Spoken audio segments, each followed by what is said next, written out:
Olá, visitantes e membros do canal Redemptoris Mater. Sejam muito bem-vindos.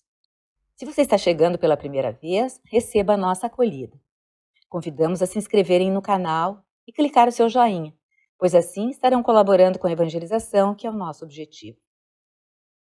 Uma das afirmações mais conhecidas de Jesus sobre ele mesmo é aquela da última ceia, descrita por João, onde Cristo diz ser o caminho, a verdade e a vida.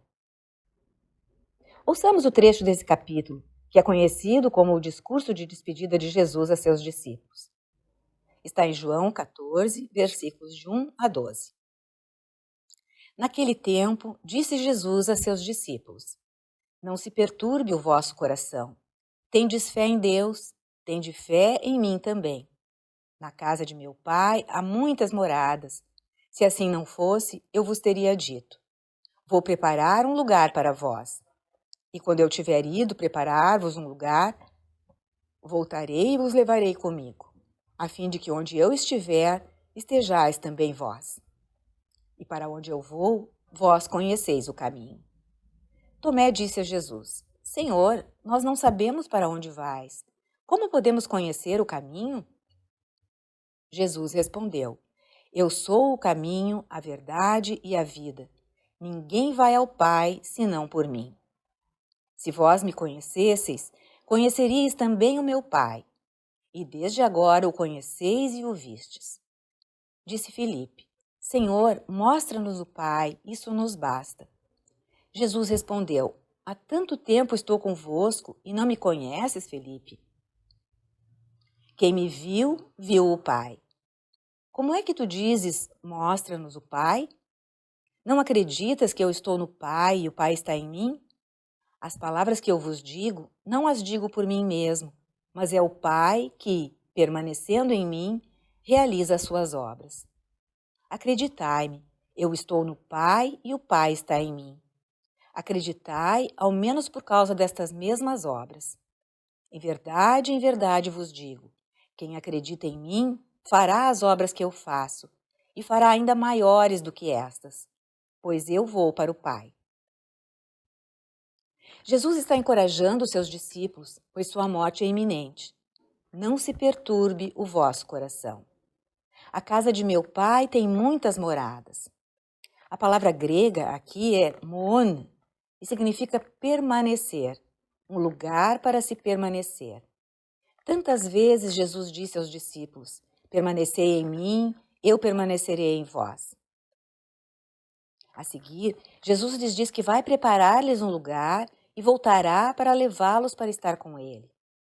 De um lado, ele está falando de sua morte, ressurreição e ascensão aos céus, e de sua volta um dia para levar seu povo com ele.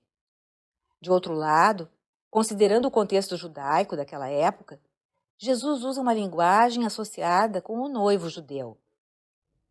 Naquela época, tendo um casal assumido o compromisso do casamento, os comprometidos ainda não passavam a coabitar, embora estivessem legalmente casados. O noivo começava a preparar algumas coisas, construir uma casa para morarem, mobiliá-la, etc. A cerimônia do casamento era posterior e constituída de uma procissão de pessoas que conduzia os noivos até a casa nova para consumarem um matrimônio. Sutilmente, Jesus está afirmando que ele é o noivo e os discípulos na sua igreja são sua noiva, sendo o céu a casa do Pai.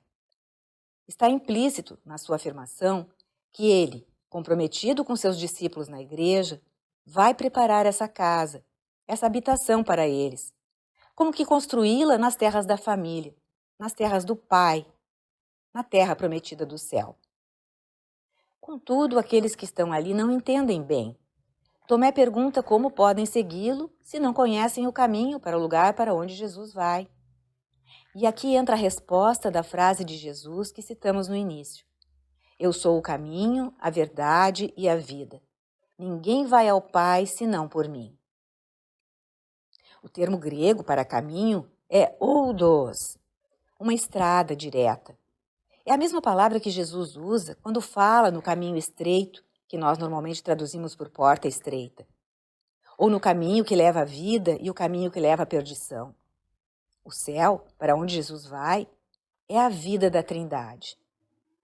A seguir, Jesus afirma que ele é a verdade, ou seja, a verdade completa, a plenitude da verdade. Hoje em dia temos tantas culturas, tantas religiões e contextos, e cada um aponta o caminho que entende para a verdade. Fala-se de muitas verdades e muitos bens. Jesus, no entanto, não é uma parte, um caminho para a verdade. Ele é o caminho, é toda a verdade. É a verdade encarnada em pessoa. E ele não é só o caminho para a vida eterna, nem só a plenitude da verdade. Ele é também a própria vida. Não se trata da vida natural, física. É a vida sobrenatural, eterna, a vida trinitária. Pai, Filho e Espírito Santo. Há várias formas de se viver aqui na Terra. De se alimentar com boas comidas, águas e suco, exercitar-se, aprender, divertir-se. Porém, se a gente busca a vida eterna plena, há somente um caminho: Jesus de Nazaré. É preciso tornar-se seu discípulo, seguir o seu caminho, aprender a totalidade da verdade e viver a vida como ele viveu, para chegar à vida eterna e à comunhão com Deus Trino. Na sequência de João 14, Filipe pede a Jesus que lhe mostre o Pai e eles ficariam satisfeitos. Então Jesus lembra: tenho estado há tanto tempo com vocês e ainda não me conheceis? Quem me vê, vê o Pai. Não acreditais que eu estou no Pai e o Pai está em mim? Acreditem nisso, pelo menos pelas obras que vedes que eu faço. No Antigo Testamento, muitos personagens pediram para ver Deus. Por exemplo, Moisés: Senhor, mostra-me a tua glória, deixa-me ver a tua glória. E Deus sempre respondia que os homens não podiam vê-lo e continuar vivos. É o exemplo de Êxodo 34, em que ele passa e Moisés só pode vê-lo pelas costas. O mesmo aconteceu com Elias na caverna. Elias ouviu trovões, raios, terremotos, mas quando Deus se aproximou e falou, foi como uma brisa suave, sussurrante, e Elias teve de cobrir a própria face. Assim, quando o impaciente Filipe quer ver a face de Deus, Jesus afirma que ele já viu, porque o Pai está em Jesus e Jesus está no Pai. De novo, ele anuncia o grande mistério da Santíssima Trindade, mistério central da nossa fé. Jesus e o Pai são um, como diz Paulo na carta aos Colossenses, no capítulo 1, versículo 15. Cristo é a imagem visível do Deus invisível. O Pai nunca se encarnou, e sim o Filho. Na ordem natural das coisas, os filhos se parecem com os pais normalmente. Que se dirá de Jesus, Filho eterno do Pai na Trindade? Ele revela a face de Deus. Finalmente, Jesus ainda vai além. Em verdade eu vos digo, aquele que crê em mim também fará as obras que eu faço e as fará ainda maiores. E arremata, porque eu vou para o Pai. Podemos imaginar os apóstolos se perguntando o que Jesus quer dizer, como fizeram em outras ocasiões. Na descida do Monte Tabor, depois da transfiguração, quando Jesus falara em ressurreição, eles se perguntavam: o que será que ele quer dizer com isso? Também podiam estar pensando que essa é uma daquelas hipérboles que Jesus usava quando queria ensinar, quando queria acentuar bastante um ensinamento. Como naquela vez em que ele fala em cortar fora a mão ou tirar o olho, se os levassem a pecar, e assim por diante. Quais algumas das obras de Jesus? Ele havia transformado água em vinho em Caná, curado a filha do centurião, multiplicado pães e alimentado 5.000 pessoas a partir de 5 fatias de pão, andado sobre a água, curado o cego. Como eles, homens tão simples e incultos, poderiam realizar obras maiores do que essas? Basta crer em Jesus e receber o Espírito Santo que ele envia. E capacitará não apenas para realizarem milagres visíveis, mas também para perdoar os pecados das pessoas, transformar pão e vinho no corpo e sangue do Cristo, batizar e limpar o pecado original. Essas grandes obras espirituais que são os sacramentos. Obras que Jesus realizara porque também perdoara os pecados ao paralítico, à mulher pecadora, curar e perdoar a tantos outros. E na última ceia disse: isto é o meu corpo, isto é o meu sangue, fazei isto em memória de mim.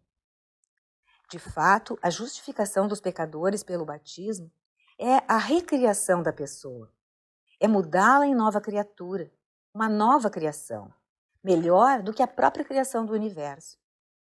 O perdão dos pecados graves, que chamamos de mortais, que, como João fala na sua carta, separam de Deus, não é como a criação do mundo. Céus e terra passarão, são finitos e temporários. Aquele perdão não passa, dura para sempre. O batismo, a Eucaristia, a confissão são milagres maravilhosos, grandiosos. Os apóstolos os farão pelo poder do Espírito Santo de que são templos.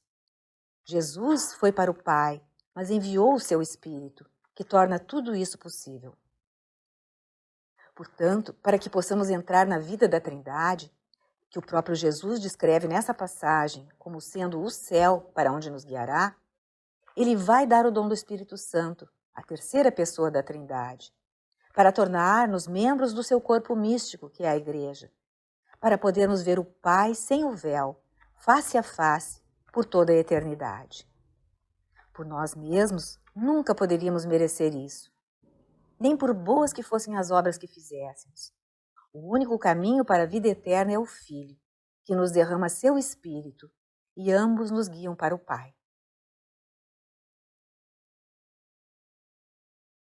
O Senhor esteja convosco, Ele está no meio de nós. Peço por você, sua vida, sua família, orando muitas alegrias vindas do céu, que se manifestem também na sua vida, na vida terrena.